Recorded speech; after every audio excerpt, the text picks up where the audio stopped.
Bom dia a todos. É um misto de encabulamento que faz com que a gente possa começar esse diálogo, essa conversa, que eu suponho que seja a mais aberta possível, como é da natureza do DNA da internet. Quero dizer também que esse espaço que foi concedido ao Ministério Público Federal e à Procuradoria Federal dos Direitos do Cidadão é um espaço que não poderia deixar de ser povoado. Quero dizer que nós reconhecemos no Ministério Público Federal o trabalho precursor que foi feito por essas colegas, essas mulheres do Ministério Público. E quero agradecer também todo o apoio logístico do Tiago, do Rodrigo, que permitiram que a gente possa, não mais do que compartilhar, sinceramente, algumas inquietações e fazer alguns reptos aqui para contribuir para essa conversa muito interessante. Mas essa fala familiar, ela me desinibiu o suficiente para poder contar um pequeno episódio doméstico. Há uns anos atrás, quando a minha filha Marina era pequena, ela chegou da escola ao meio-dia e disse para mim qualquer coisa do tipo: papai, eu odeio a Dilma. Eu, então, fiquei na iminência de abraçar a minha filhinha, mas eu não podia fazer isso porque isso poderia parecer uma solidariedade. Mas como que essa menina, que ainda não tinha condições críticas de formular um juízo desses, como ela chega da escola dizendo uma coisa dessas? Porque a professora encontrou difundido na internet um discurso do ódio que falava contra os presidiários, que eles ganhavam tal de auxílio reclusão, que era um benefício previdenciário que lhes davam dinheiro que o trabalhador brasileiro, no mês inteiro trabalhando, não conseguia oferir, e que isso era uma criação do sapo barbudo, e que tudo isso fazia parte de uma grande conspiração do mal, e era construída uma narrativa pela internet que era apropriada didaticamente e era difundida para as nossas crianças, inclusive a princesa Marina. Era preciso que nós fizéssemos uma contranarrativa, que nós fôssemos à escola, que nós explicássemos à professora exatamente o que é, que nós disséssemos que a professora podia usar essas mesmas ferramentas para se esclarecer melhor. Era preciso construir uma contranarrativa. Enfim, a sacanagem que me fizeram foram fazer com que eu montasse uma fala brevíssima com esse tema sofisticadíssimo que eu ainda não consegui decodificar: liberdade de expressão em tempos de cólera, o papel das contranarrativas ao discurso de ódio na internet. Claro que é uma visão muito parcial de uma experiência, de um repertório de experiências muito limitado, pela visão truculenta e repressora do direito na qualidade de representante do Ministério Público Federal. É muito mais, não é, uma narrativa, é muito mais uma construção de exemplos. Mas no que se baseia essa contranarrativa? Se baseia na constatação de que, do ponto de vista jurídico, a internet é um espaço, é um locus de realização dos direitos fundamentais. Portanto, a internet é onde os direitos fundamentais acontecem. Não é só o espaço da agressão, mas é o próprio espaço da identificação. É aí que rola a aventura dos direitos fundamentais. Por isso, como acontece com os direitos fundamentais, o papel de centralidade da dignidade a orientar tudo que rola na internet. Há uma série de complexidades envolvidas, a começar pelo número de direitos fundamentais, nem todos eles, digamos assim, apontando setinhas na mesma direção. Portanto, diversos direitos fundamentais em concorrência. A composição disso só consegue solução nos casos concretos. Não há uma receita a priorística que possa dar conta desse caleidoscópio de direitos fundamentais envolvidos, como, por exemplo, manifestação do pensamento, expressão artística. Tudo isso pode parecer muito trivial, mas, por exemplo, o direito de reunião, que até muito pouco tempo atrás era considerado qualquer coisa física. Hoje, o próprio direito de reunião passa pelas possibilidades da internet. É uma reconfiguração de um direito clássico que vem da época da Inglaterra medieval, né? Os episódios políticos da Primavera Árabe, por exemplo, mostram, né, o papel dos meios de comunicação cibernéticos, da internet, para o próprio direito de reunião. E assim também o direito de informação, imagem e honra, privacidade, identidade cultural e, como é uma proposta de emenda constitucional que está em discussão no Congresso Nacional, erigir o próprio acesso à internet como um direito fundamental autônomo. Aqui a complexidade não é só na variedade dos direitos fundamentais, mas é na própria estrutura do direito fundamental. Porque o acesso à internet, que deveria ser considerado talvez um direito de mais uma forma de plotar no século XX, XXI, os tradicionais direitos de expressão e manifestação do pensamento, o acesso à internet é alocado por essa proposta de emenda constitucional no artigo 6º da Constituição, que fala dos direitos sociais. Cara, isso é uma doideira. Imaginar que o acesso à internet seja topograficamente considerado no Brasil como um direito social. A complexidade também é uma complexidade de estrutura dos próprios direitos fundamentais. Um primeiro repto, uma primeira problemática.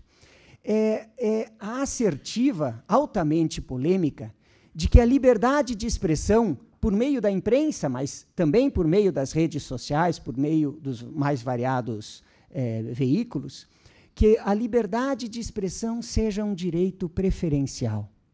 Esse ponto de vista, com o qual dificilmente nós deixaríamos de concordar em parte, por causa de premissas democráticas, não é? Por causa das considerações da autonomia da pessoa, da liberdade, do livre desenvolvimento das personalidades, mas essa constatação de que haveria um direito preferencial é altamente problemática, porque coloca a balança da justiça com um peso imponderável de um dos lados. Será que há direitos que já nascem preferenciais, que ganham qualquer concorrência? Isso é muito problemático. Infelizmente, ou felizmente, enfim, o Supremo Tribunal Federal adotou essa posição de direitos preferenciais num importante julgamento, repetiu isso em outros também, que era o julgamento da antiga lei de imprensa, que vinha da época da ditadura militar e que foi considerada incompatível com a Constituição. Ali o Supremo Tribunal Federal entendeu que a liberdade de expressão seria um direito preferencial. O mesmo Supremo Tribunal Federal já não teria dito isso em outras importantes decisões, como uma decisão que julgava um caso de racismo, de publicação antissemita contra os judeus, que é o famoso caso Ellwanger, julgado em 2003. Dizer que a liberdade de expressão é um direito preferencial, quase um direito absoluto, é um problema na hora de construir uma contranarrativa. Por exemplo, o bloco de carnaval Porão do DOPS 2018, divulgado pelas redes sociais com imagens de torturadores, portanto, fazendo uma óbvia apologia a esse nosso passado recente, que envolve discussões sobre direito à memória e à verdade. Houve uma corajosa ação civil pública proposta pelo Ministério Público do Estado de São Paulo, por conta do abuso do direito de expressão, da apologia da tortura. Havia, por exemplo, imagens que associam esse bloco carnavalesco com a figura de torturadores, no caso aqui é o coronel Brilhante Ustra, que foi juridicamente reconhecido como um torturador, portanto, esse é um reconhecimento oficial do Estado brasileiro. E houve uma primeira apreciação judicial muito recente indeferindo a liminar, né, não acatando, em primeira medida, essa proposta do Ministério Público de contenção, justamente dizendo que a liberdade de expressão é um direito preferencial. Eu agradeço aqui essa referência e outras tantas ao meu colega Marlon Weichert, que tinha sido inicialmente convidado e que declinou do convite indicando o meu nome num outro episódio puro de sacanagem. Há múltiplas dimensões dos direitos fundamentais envolvidas nisso. Que os direitos fundamentais não mereçam só a leitura por conta das pessoas e grupos que são atingidos apenas como uma espécie de escudo de direito subjetivo, mas que os direitos fundamentais sejam compreendidos também pelo seu aspecto objetivo. Eles fornecem pautas para que nós possamos, né, compreender, fiscalizar, construir, normatizar uma internet segura. Se há esse aspecto objetivo dos direitos fundamentais, eles também devem ser feitos valer nas relações cotidianas entre os particulares, portanto, não é uma relação apenas entre o poder público, deve também ser uma inspiração nas nossas relações cotidianas, e devem invocar a construção, a configuração de instituições e procedimentos, instituições como a SaferNet, procedimentos como esses todos dialógicos que envolvam a internet, tudo isso de decorrência de uma múltipla dimensão, inclusive objetiva dos direitos fundamentais. Bom, estabelecidas assim algumas rápidas premissas para uma contranarrativa que envolva convivência e tolerância entre as várias perspectivas de direitos, que vão do direito à reunião, a próprio acesso à internet, e de respeito a todos, em especial às pessoas e grupos vulneráveis, o que se liga com a centralidade da dignidade a qual nós tínhamos feito referência. A partir disso, um brevíssimo relato de alguns casos, né, desconfortáveis, que chegam à pauta do Ministério Público e que merecem esse olhar do direito, que é um olhar tendencialmente repressor. Isso tudo é muito perigoso, né? Um caso que envolva discriminação étnica, portanto, uma contranarrativa que dê conta de pessoas e grupos vulneráveis.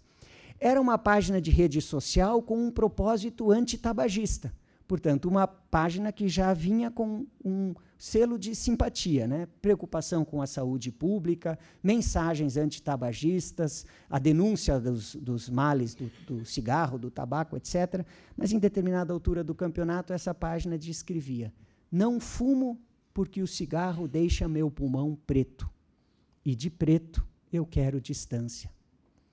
Quer dizer, a dificuldade de construir aqui, de desmontar, a partir de contranarrativas, a insidiosa instilação do discurso de ódio, ali onde nós menos esperávamos que ele fosse acontecer. Numa página comprometida com saúde, um discurso de discriminação étnica.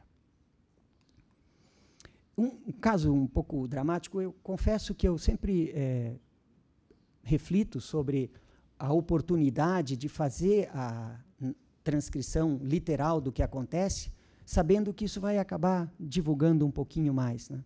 Mas, enfim, talvez seja justamente com o objetivo de construir outras histórias que nós nos sintamos na contingência de descrever um pouco o que acontece.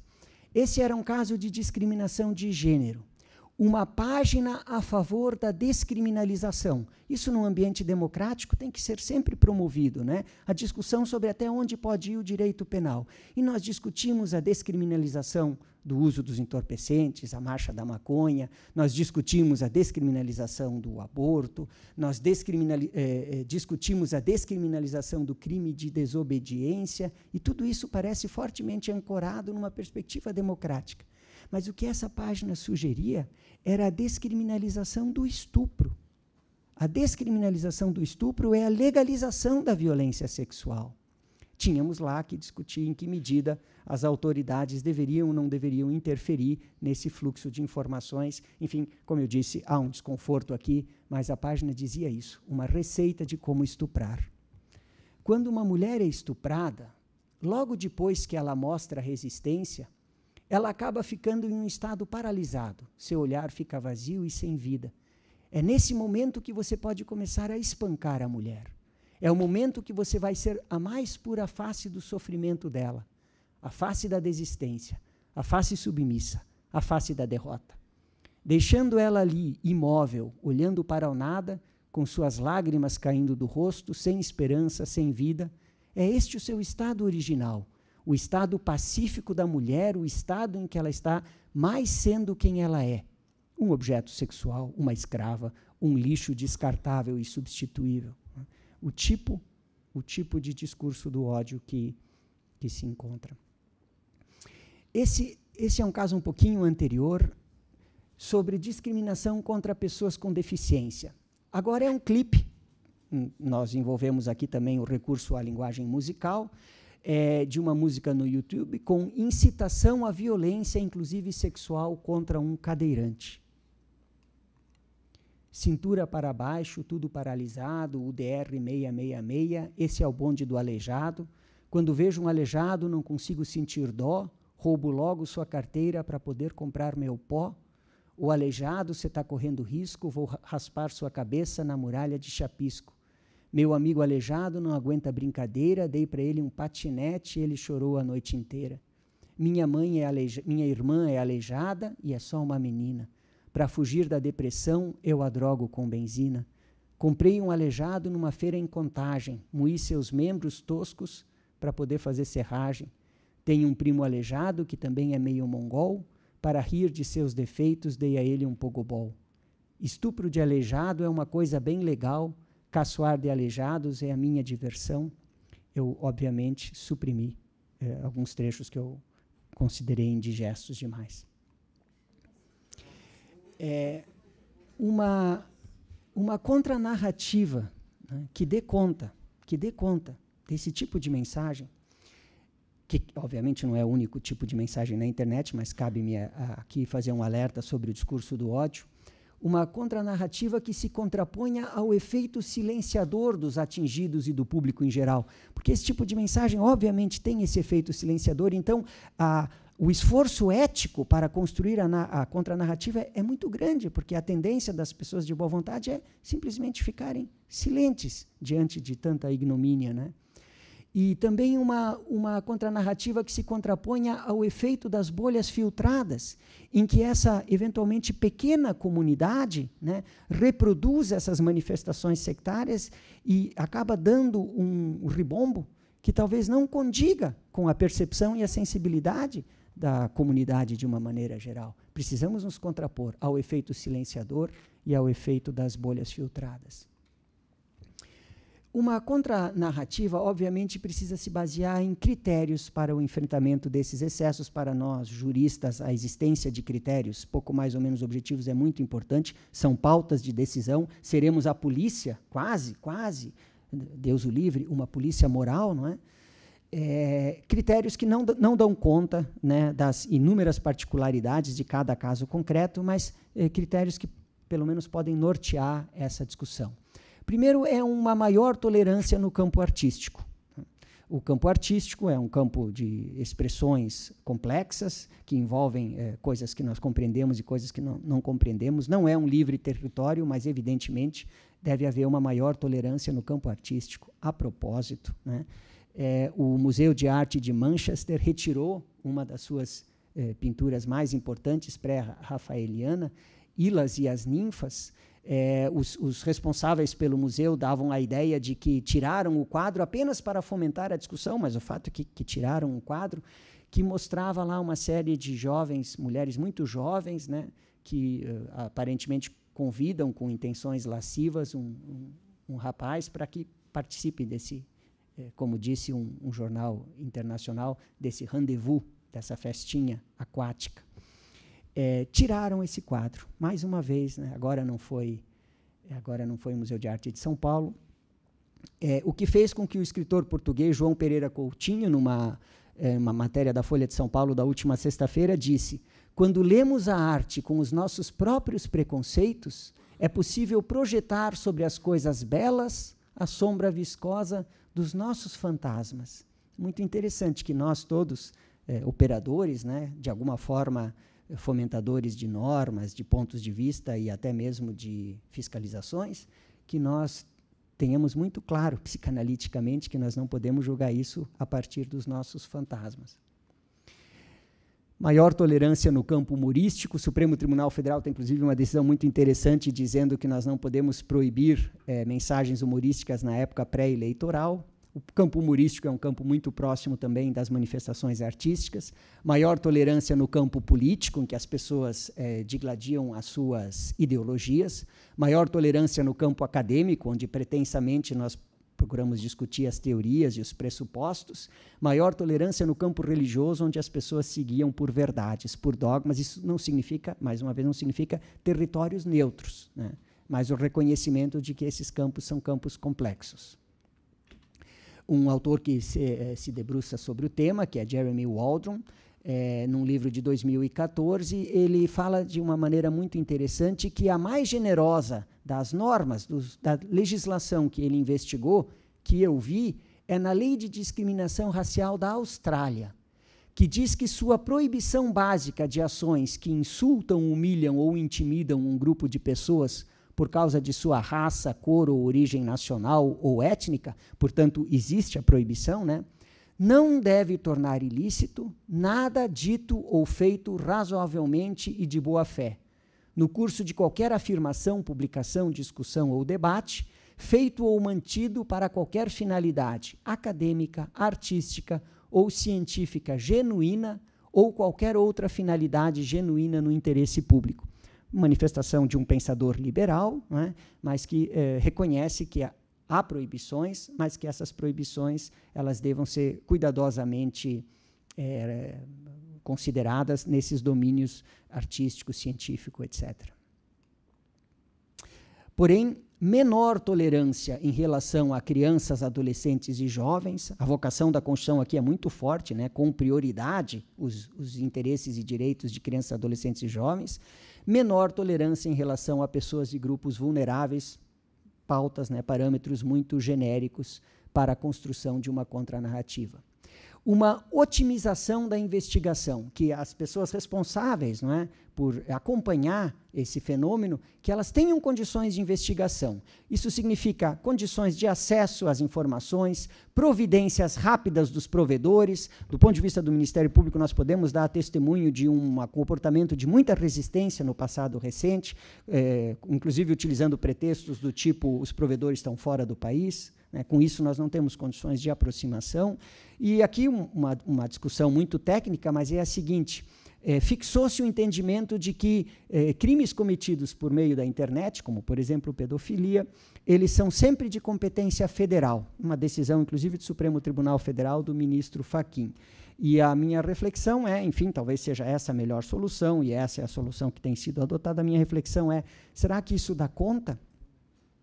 Compreende exatamente o que significa a internet? Será que as autoridades federais, elas alcançam tudo o que está acontecendo na internet nos mais variados rincões do país? Será que essa é uma solução logística, prática? Dizer que só as autoridades federais é que podem perseguir esses crimes na internet? Mas eu não tenho autoridade nenhuma, só lanço aqui uma inquietação, como eu disse.